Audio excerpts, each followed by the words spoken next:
విక్కీ కౌశల్, రష్మిక మందన్న ప్రధాన పాత్రల్లో ఛత్రపతి శివాజీ మహారాజ్ కుమారుడు సంభాజీ బయోపిక్గా వచ్చిన సినిమా చావా.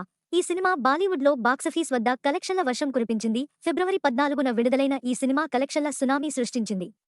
హిందీలోనే 600 కోట్లకు పైగా కలెక్షన్లు తెచ్చిపెట్టింది. తాజాగా తెలుగు ప్రేక్షకుల డిమాండ్ మేరకే ఈ సినిమాను తెలుగు రాష్ట్రాల్లో 500కు పైగా థియేటర్లలో గీతా ఆర్ట్స్ గ్రాండ్గా విడుదల చేసింది. అయితే హిందీతో పాటు తెలుగులో మంచి కలెక్షన్స్ సాధిస్తూ దూసుకుపోతోంది.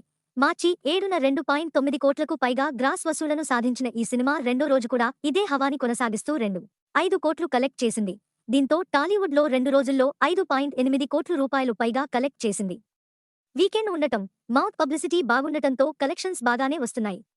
అయితే ఈ సినిమాని గీతా ఆర్ట్స్ తెలుగులో డబ్ చేసి రిలీజ్ చేసేందుకు గాను దాదాపుగా 40 లక్షలు ఖర్చు చేసినట్లు సమాచారం. కానీ 2 రోజుల్లోనే లాభాల్లోకి వచ్చేసింది. దీంతో దర్శక నిర్మాతలు ఫుల్ ఖుషి అవుతున్నారు.